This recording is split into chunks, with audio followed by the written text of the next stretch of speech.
आप सभी का अपने YouTube चैनल 9 कोचिंग क्लास में स्वागत है। इस वीडियो में हम पढ़ने जा रहे हैं बेटा क्लास 12 का मस्त चैप्टर अपकलन डिफरेंशियल। बहुत प्यारा चैप्टर है। हम जानेंगे इस वीडियो में कि अपकलन होता क्या है। तो आप बने रहिए, इस वीडियो को अंत तक देखना है। इस वीडियो को देखने के बाद बेटा आप हमेशा के लिए आपकी जो अपकलन की समस्या होती है ना, क्लास में 100 स्टूडेंट होते हैं तो 80 बच्चों की समस्या होती है कि अपकलन नहीं बनता। तो इस वीडियो को देख लें, अपकलन हमेशा के लिए समस्या खत्म हो जाएगी। जो भी समस्या है इस वीडियो को देखने से आपकी पूरी समस्याएं खत्म हो जाएंगी। तो बात का ध्यान रखें। चलते हैं, अपकलन होता क्या सबसे पहले बेहतर तरीके से समझ लें, और जितने भी इसमें फार्मूले हैं वो आपको बेहतर तरीके से लर्न करना बेटा, ठीक है। पूरे चीज बताऊंगा मैं आपको इस वीडियो में। तो अपकलन डिफरेंशियल जो होता है वो समझ लें, किसी फलन y बराबर fx, एक फलन होता है, कोई भी फलन ले लें अपन y बराबर fx का अपकलज उसके आश्रित चर पर, आश्रित चर जो है y, यहां पर y क्या है, आश्रित चर है, में स्वतंत्र चर x के सापेक्ष होने वाले परिवर्तन की दर को दर्शाता है।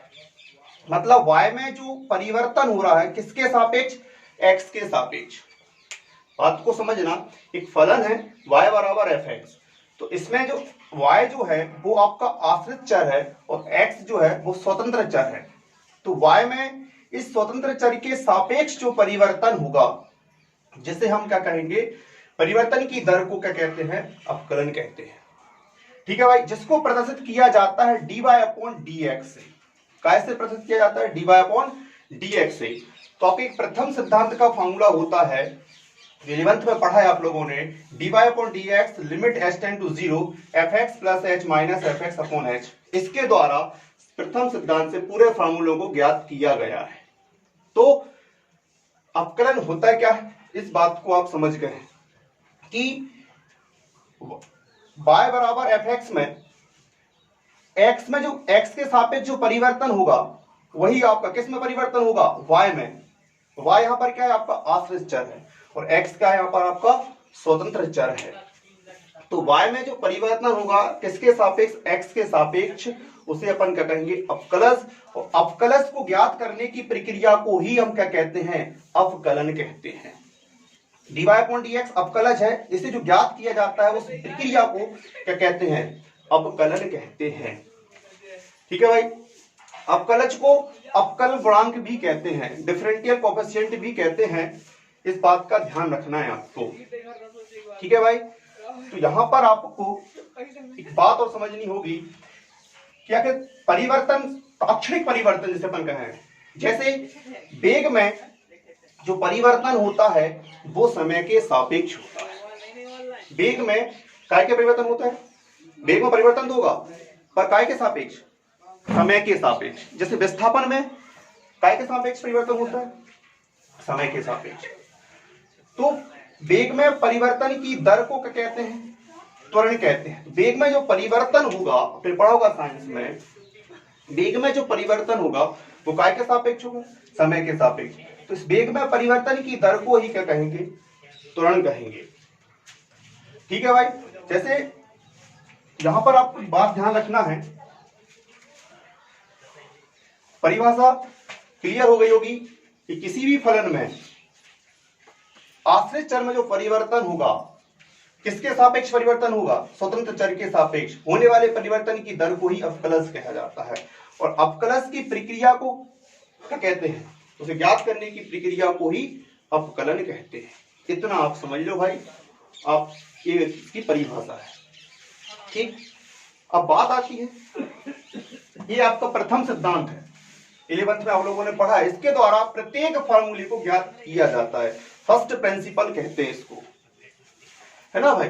तो अपकलज की परिभाषा भूलना नहीं, अपकलन की यही होती है कि किसी भी फलन में एक चर के सापेक्ष परिवर्तन, वो चर कौन सा होगा, स्वतंत्र चर होगा, जिसके सापेक्ष परिवर्तन किया जाएगा। किस पर, आश्रित चर में। आश्रित चर में स्वतंत्र चर के सापेक्ष परिवर्तन की दर को ही अपकलश कहते हैं। अपकलश ज्ञात करने की प्रक्रिया को ही, प्राप्त करने की प्रक्रिया को ही अपकलन कहा है। इस बात को पूरे अच्छे से समझ लीजिएगा।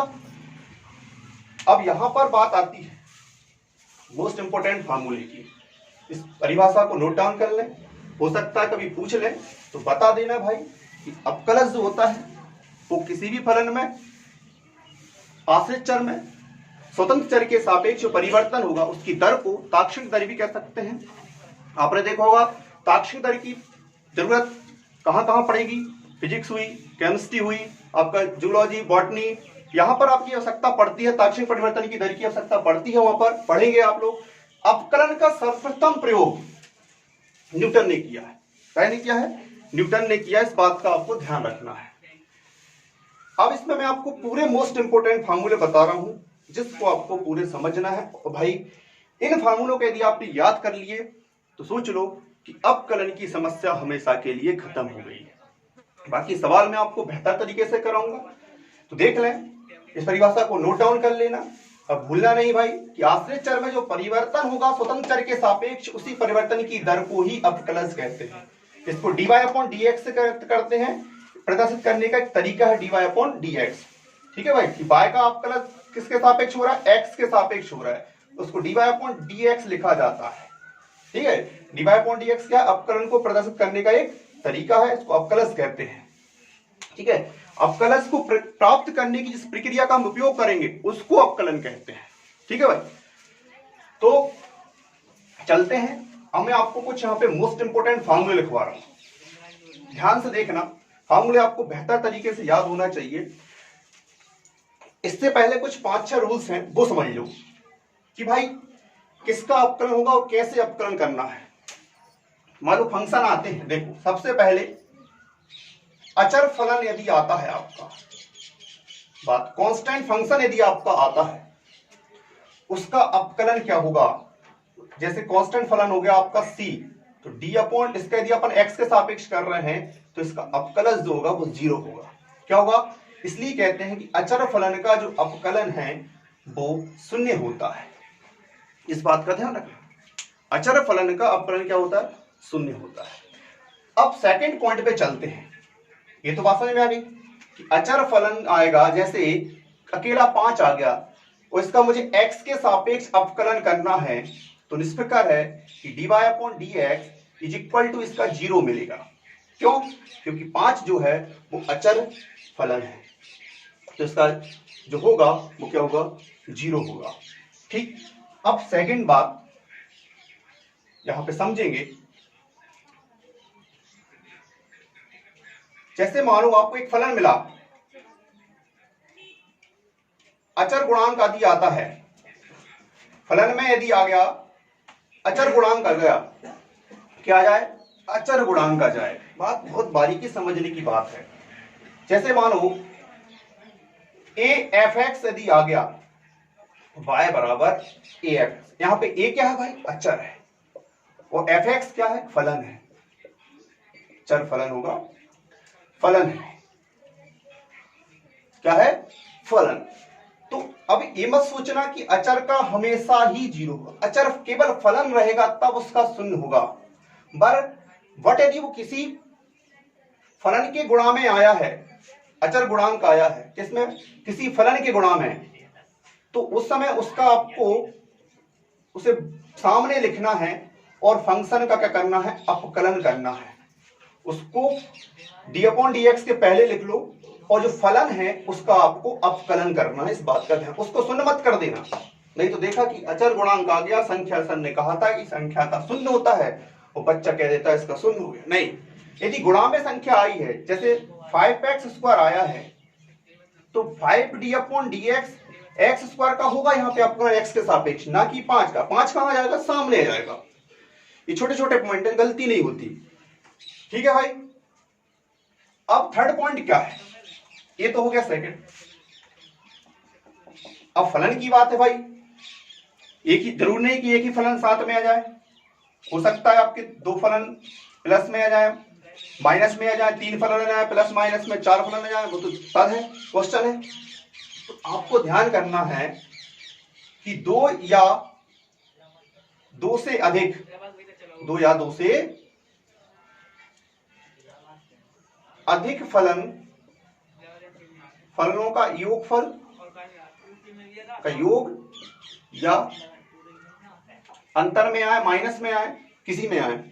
ध्यान रखना है आपको कि दो या दो से अधिक जो फलन है, यदि वो आपको योग में दिए हो या माइनस में दिए हो, प्लस माइनस में दिए हो, उससे कोई लेन देन नहीं। जितने भी फलन दिए हों, ध्यान रखना, जैसे y बराबर fx1 plus fx2 plus fx3 plus, मान लो 4 फलन आ गए, 5 आ जाए प्लस माइनस में, बीच में कहीं माइनस भी, कोई दिक्कत नहीं।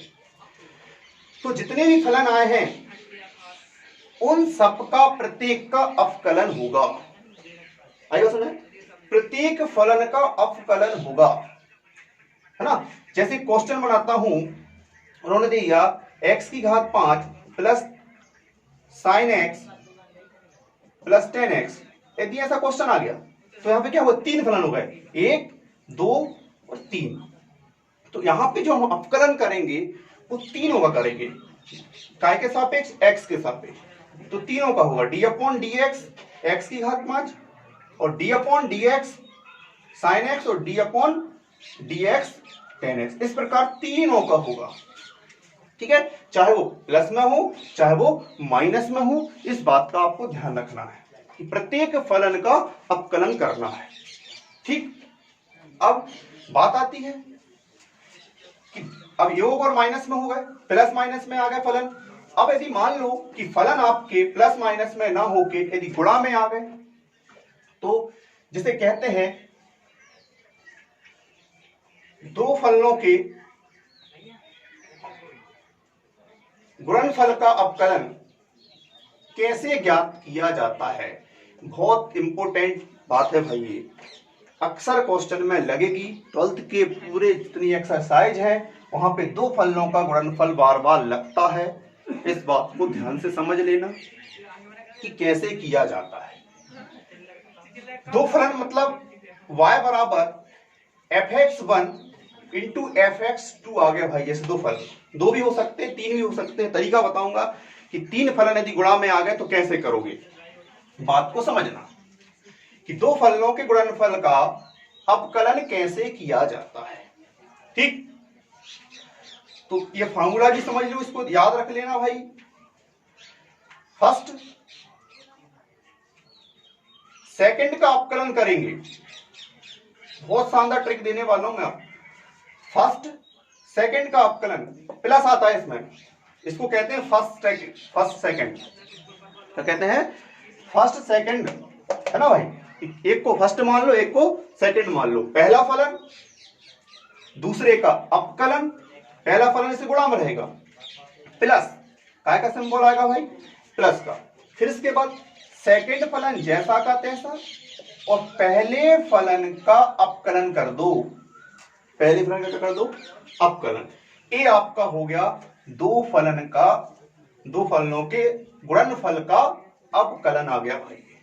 कि जब दो फलन गुणा में आते हैं कैसे, जैसे आ गया x की घात 3 इंटू साइन एक्स। तो यहाँ पे क्या हो गया, ए भी एक फंक्शन है और ए भी एक फंक्शन है, दोनों फंक्शन है और काय में आए हैं, दोनों गुणा में आए हैं।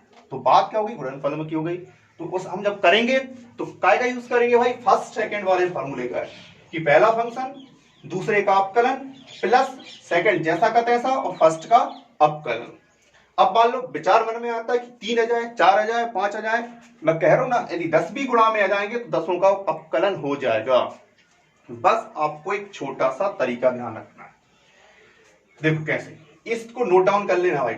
फर्स्ट सेकंड का अवकलन, ध्यान से बार बार बता रहा हूं, सुन लो। फर्स्ट सेकंड का अवकलन प्लस सेकंड जैसा का तैसा और फर्स्ट का क्या कर देंगे, अवकलन, ठीक। अब मान लेते हैं 3 फलन आ गए। कितने फलन आ गए, 3। कैसे करेंगे भाई, कोई दिक्कत नहीं, तीसरा लिख लो, थर्ड वाला फंक्शन भी लिख लो। First function, second function, third function. Third function हो गया। यहाँ पे 3 फंक्शन है, तीनों का हमें अवकलन करना है। वो काय में है, तीनों गुणा में है। तो बहुत इजीली तरीका है। बच्चा 3 फंक्शन लेके घबरा जाता है, बिल्कुल मत घबराना भाई। देखो पीछे से अवकलन करना शुरू करो। कहां से, पीछे से। जब थर्ड फंक्शन का करेंगे तो दो सामने जैसे के तैसे आएंगे, थर्ड का हो गया, अब किस पे आ जाओ, सेकंड पे। तो सेकंड कैसे लिख के समझा देता हूं, फर्स्ट सेकंड का जैसे तैसे, थर्ड वाले का क्या हो जाएगा भाई, अवकलन प्लस थर्ड का हो गया, अब किसका नंबर है थर्ड के बाद, सेकंड पे आ जाओ। तो सेकंड में आए हैं तो किसको सामने लिखना पड़ेगा भाई, फर्स्ट को और थर्ड को जैसा का तैसा लिख लो, और सेकंड वाले का क्या कर दो, सेकंड वाले का कर दो भाई अवकलन प्लस। फिर अब जब सेकंड का हो गया, अब किसका नंबर है भाई, फर्स्ट का नंबर है, तो क्या होगा, तो अब सामने कौन आएंगे, दूसरा फंक्शन और तीसरा फंक्शन, और किसका होगा, d upon d x, first वाले का क्या हो जाएगा भाई अवकलन। तो क्या हुआ, तीन क्या चार भी यदि आ जाए, पांच भी यदि आ जाए, तो क्रम ही चलाते जाना, पीछे से करते जाओ, जिसका कर रहा है वो बाकी सबको आगे लिख दो। तो थर्ड का अवकलन फर्स्ट सेकंड सामने जैसे के तैसे, अब थर्ड का हो गया तो फर्स्ट और थर्ड जैसे के तैसे, सेकंड का अवकलन, सेकंड का हो गया फर्स्ट का करेंगे अपन अवकलन, तो सेकंड और थर्ड कैसे हो जाएंगे, सेकंड थर्ड जैसे के तैसे। ये इसका तरीका होता है, ये माइंड में बिल्कुल रहना चाहिए, क्योंकि क्वेश्चन अकेला नहीं आएगा। जब हम एक्सरसाइज बढ़ेंगी तो एक साथ फर्स्ट सेकंड लग जाता है, सारे तरीके एक साथ लगते हैं, वहां पर हमें क्या होगा, सारे यदि नियम याद है, रूल्स यदि याद है, प्रॉब्लम 1% नहीं जाती करने में। ठीक, अब तो मान लो दो फलन कायम में थे, गुणनफल में दो से अधिक भी आ सकते हैं। अब हो सकता है कि भाई फलन भाग में हो, डिवाइड में हो, उसका कैसे करेंगे बिल्कुल समझाऊंगा। देखो क्या बात कि दो फलनों के भागफल का अवकलन, बात कैसे, y बराबर fx1 अपॉन fx2, यहां पे बात समझने की, ठीक, जैसा का तैसा, कैसे, मतलब कहते हैं अंशहर काय का, यदि अपन अंशहर में समझे तो ये बात, इसको इस प्रकार ही समझा देंगे अपन, फंक्शन से भी समझा दे रहे हैं, ये अंश में है और काय में है, हर में है, ठीक है। देखें इसका हम करेंगे हर जैसा का तैसा, हर मतलब हर वाला जो फंक्शन है वो जैसा का तैसा अंश वाले फलन का क्या कर देंगे अपन, अवकलन कर देंगे। इसमें आता भाई माइनस का चिन्ह का ध्यान रखना है कि जब हम दो फलनों के भागफल डिवाइड का हम डिफरेंशियल करेंगे तो वहां पर क्या आएगा, माइनस आएगा। अब हर जैसा का तैसा आ गया, अंश का अवकलन हो गया। अब क्या करेंगे, अंश जैसा का तैसा और हर का क्या कर देंगे हम, अवकलन कर देंगे, अपॉन यहाँ पे आपको जो हर वाला जो फंक्शन है क्या कर देंगे, उसका स्क्वायर लगेगा भाई, क्या लगेगा, स्क्वायर लगेगा। बिल्कुल ऐसे ही आपको दिमाग में रख के चलना है। यदि ये आपने रूल्स याद कर लिए भाई तो कह रहा हूं जिंदगी भर अवकलन कभी नहीं भूलोगे, पढ़ोगे 12वीं में मगर याद रहेगा 60 साल जिंदगी भर। ठीक, तो तरीका क्या है, यदि अपन फंक्शन में लिखें तो dy अपॉन dx कि हर वाला फंक्शन हमें जैसा का तैसा रखना है, अंश में जो फंक्शन है उसका क्या करना है भाई, अवकलन माइनस अंश वाले फंक्शन का जैसा का तैसा, फर्स्ट फंक्शन जो है, सेकंड हर में है, यहां पे सेकंड का क्या कर देंगे, अवकलन, और नीचे जो फंक्शन है उसका हमें क्या करना है भाई, स्क्वायर करना है। सिंबल का ध्यान रखना है, काय का चिन्ह आएगा, माइनस का। फर्स्ट सेकंड जो गुणा में होते हैं उसमें प्लस चलता है हर जगह, परंतु हर अंश में जो है डिवाइड में यदि आए फंक्शन तो भाई वहां पे क्या लगेगा, माइनस। ये गलती मत करना बस, बाकी टेंशन नहीं। हर जैसा का तैसा, अंश का कर दो अवकलन, माइनस अंश जैसा का तैसा, हर का अवकलन, और अपॉन में हर का क्या लगाना है, स्क्वायर। क्वेश्चन आएंगे भाई आपकी 12th में सेकंड एक्सरसाइज, फर्स्ट एक्सरसाइज में ही क्वेश्चन मिलेंगे आपको, है ना। बस तो रूल सबसे पहले दिमाग में बैठ गए तो कभी दिक्कत नहीं जाएगी। अब मैं आपको समझाता हूं फॉर्मूले, ठीक है भाई। तो देखो कुछ याद भी होंगे, आप 12th में आ गए, 11th में पढ़ा है आपने, फिर भी आज पूरे सवाल देख लें आप कि होंगे क्या, देख लें करेंगे क्या। सबसे पहले आपको याद होना चाहिए कि d अपॉन डी एक्स, यदि x की पावर n का कोई फंक्शन आता है, x की पावर मतलब x की पावर 5, एक्स की पावर कुछ भी हो, तो उसका जब हम डिफरेंशियल करेंगे एन एक्स की पावर n माइनस 1 होगा भाई। डी अपॉन डी एक्स की power n is equal to n x की पावर n माइनस 1। अब बात आती है डी अपॉन डी एक्स, कुछ भी ले लें अपन, e की पावर x, e की पावर x फंक्शन होता है, तो बेटा इसका केवल e की पावर x ही होता है। e की पावर x वाला फंक्शन आया तो उसका क्या होगा, e की पावर x होगा। थर्ड अपन ले d अपॉन डी एक्स, यदि log x आ गया, लॉगरिथम का अपकलन आ गया log x, इसका क्या होगा भाई 1 अपॉन एक्स। लिखते जाना, नोट डाउन कर लेना और बिल्कुल याद कर लेना। यदि फार्मूले याद हो गए, तरीके याद हो गए, तो क्वेश्चन की गारंटी मैं देता हूं भाई, पूरे क्वेश्चन आप पारी की तरह कर दोगे।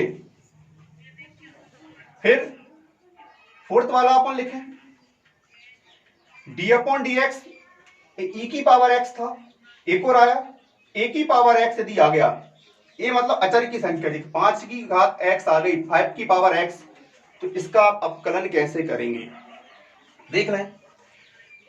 a की power x log e a, e यहां पे बेस है, इसका आधार है log का, ये आएगा e a जैसा का तैसा, जैसे एक पर एग्जाम्पल के लिए समझाऊं, 5x का होगा 5x जैसा का तैसा, और log e और 5b आ जाएगा, जिसका भाई अपकलन हो गया। तो यदि ये याद है तो चुटकी भर मात्र 1 सेकंड 2 सेकंड लगेंगे आपको इनके छोटे मोटे अपकलन करने में, ठीक है। तो ये रूल्स बिल्कुल दिमाग में बिठा लो। फिर और समझते हैं d अपॉन डी एक्स, यदि करनी के अंदर कोई फंक्शन आता है रूट एक्स, तो इसका होता है भाई 1 अपॉन 2 रूट एक्स। छोटी छोटी बातें हैं, बिल्कुल याद करना है ना, दिमाग में बिठा लो। अब बात आती है, और भी चलें अपन, d अपॉन डी एक्स, यदि 1 अपॉन एक्स कोई फंक्शन है, क्या है छोटे छोटे बात बार बार इनको यही कर लेते हैं, फार्मूले के तौर पे याद कर लो, दिमाग टेंशन नहीं लेता।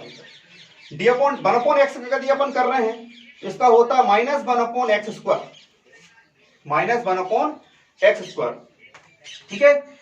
अपन चलते हैं,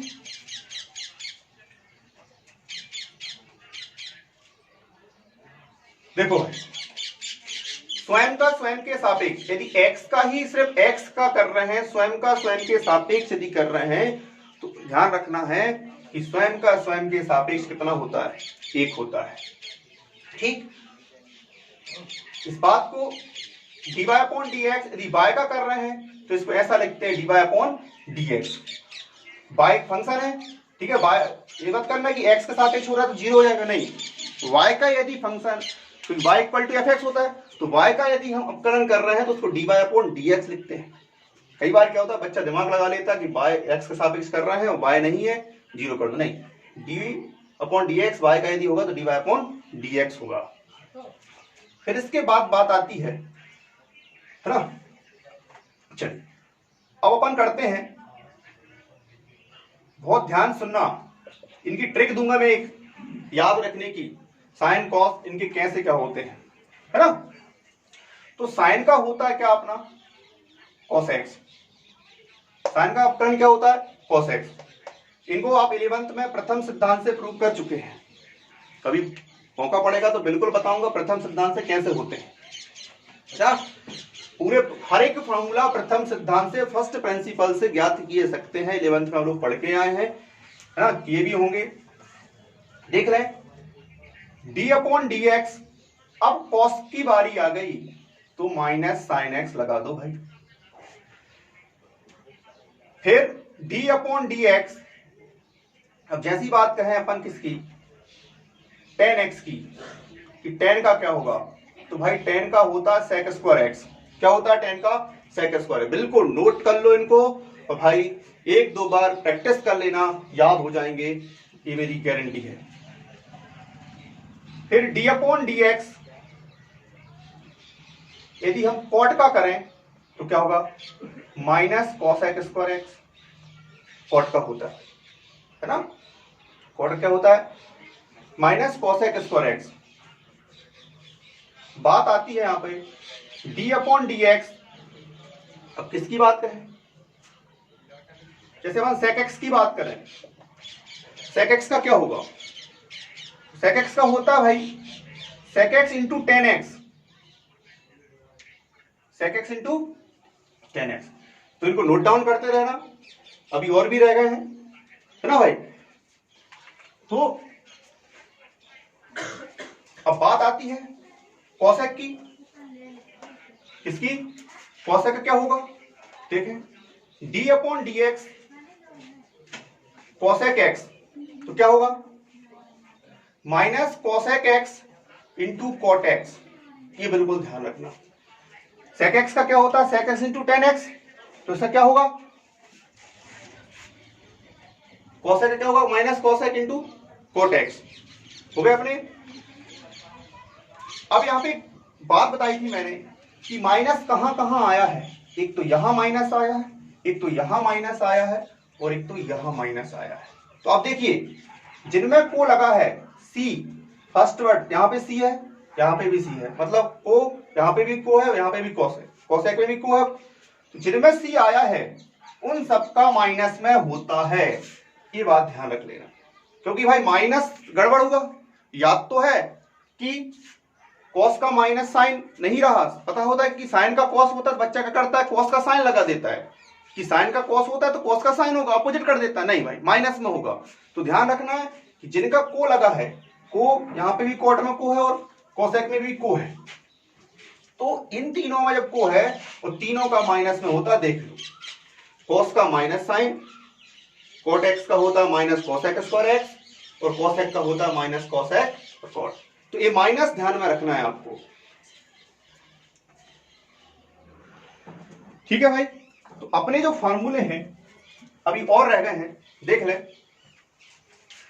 तो ये पूरे आपको याद होंगे, याद हो जाएंगे, बार बार प्रैक्टिस कर लेना, एक से दो बार याद कर लेना, है ना भाई। अब आते हैं इनवर्स वालों के, कि इनवर्स वालों के क्या होते हैं। देखो इनवर्स वालों के समझने के लिए अब थोड़ा सा ध्यान रखना है। साइन इनवर्स का होता है 1/√1 माइनस एक्स स्क्वायर। क्या होता है भाई, साइन इनवर्स एक्स का होगा 1/√1 माइनस एक्स स्क्वायर। इसकी भी एक तरीका है, D upon d x cos x का यही होगा, कॉस इनवर्स एक्स का, बट काय में होगा भाई माइनस में होगा। क्यों, को यदि आया है तो माइनस में होगा, ठीक। फिर आपका थर्ड फॉर्मूला इसका इनवर्स वाले की बात कर रहा हूं भाई, है ना। बस बेटा इनको 2-3 बार याद कर लेना और फिर सवाल देखना कैसे नहीं बनते हैं, ना बने तो मुझे बताना। टेन इनवर्स एक्स तो 1/1 प्लस एक्स स्क्वायर होता है इसका, क्या होता है ना 1/1 प्लस एक्स स्क्वायर। यदि अपन बात कहें कॉट इनवर्स की, को आ गया काय में होगा माइनस में होगा, बस में आ रही ना, को कॉट सी आ गया मतलब कॉट करना माइनस में करना है, और टेन का जो होता है वही का वही होगा और काय में होगा माइनस में होगा। अब आती बात d upon d x sec x, क्या करेंगे अपन सेक इनवर्स एक्स का होगा 1/√x स्क्वायर माइनस 1। ठीक है भाई, ये ध्यान रखना। सेक इनवर्स एक्स का क्या होगा 1/√x square minus 1।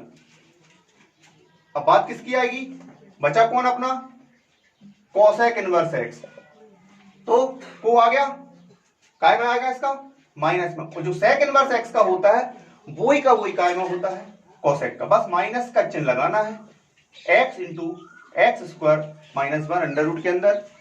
Cosec inverse x का क्या होगा -1/x square minus 1।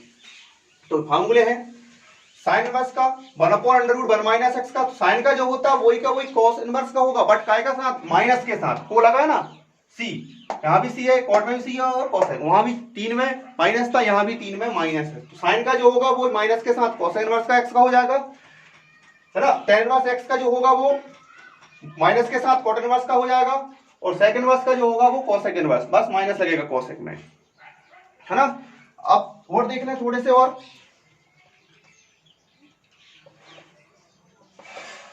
D upon d x यदि log sec x आ जाए, डायरेक्ट करने की बात है, वैसे तो इसको अपन निकाल सकते हैं वहीं पे, पर डायरेक्ट देख लें। डायरेक्ट इसका होता है 10x, क्या होता है 10x।